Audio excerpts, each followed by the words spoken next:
Hey folks, Jared Lumen with Ranching Returns. Every spring, you probably deal with the same. Got to go out and check fences, especially up here in Minnesota where we get a ton of snowfall. Every year there's wires that have been pulled off posts or posts that have been knocked over or something. So just doing those rounds right now, checking and everything.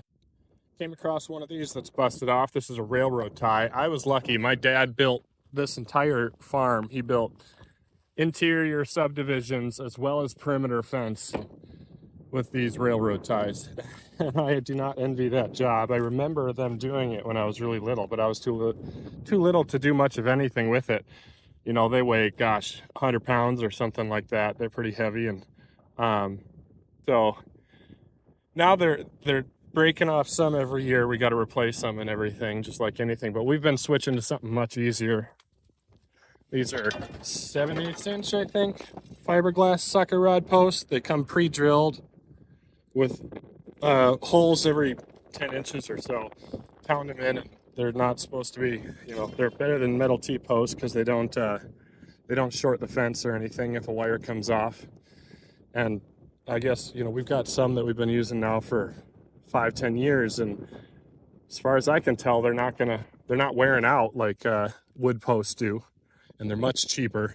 The one problem I'll say about them is if you look at our landscape here, there's a lot of rolling hills, and if they're in a low spot or a high spot on a fence on a hill, and the wires have a lot of tension in them, they can either pull a post into the ground or pull a post out of the ground.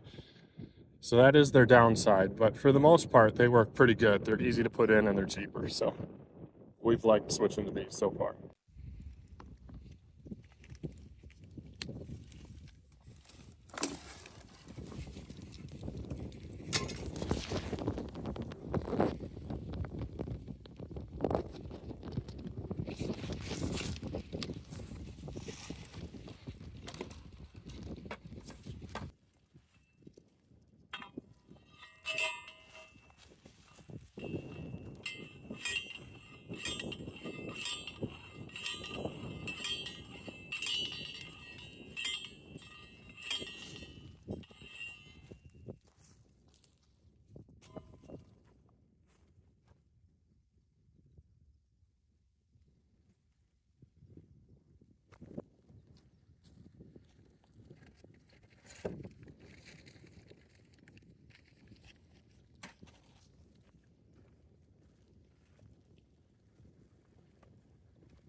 Simple as that.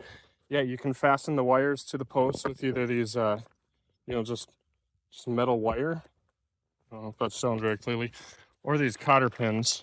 Usually we use these cotter pins.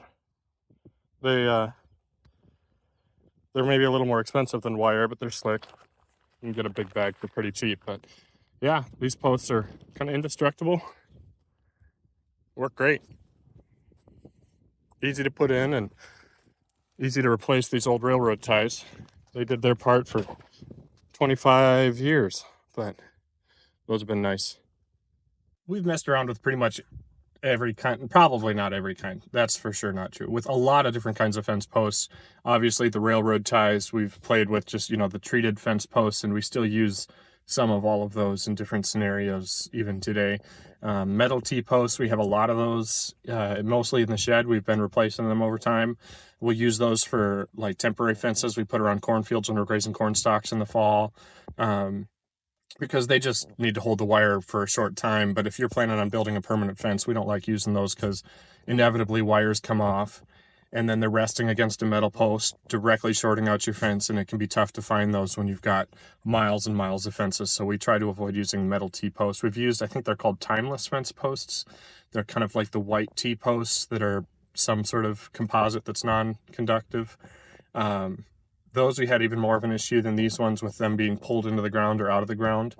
so we haven't really used those too much, but they work, and we do have a whole farm that's fenced in that, so they're not horrible. They're just we just haven't been using those. I think they might be a little more expensive than these two, but yeah, you know, these have been pretty good for our fencing. We'll see. We're relatively new to them. We've only been using them for a few years, so it'll be interesting to see if they really, you know, last and are solid and trustworthy, or you know, reliable for decades. That's fingers crossed. I don't have to refence this entire farm that's in railroad ties in my lifetime, but surely I hope we don't have to refence or replace all of these fiberglass posts. But you know, we'll find out.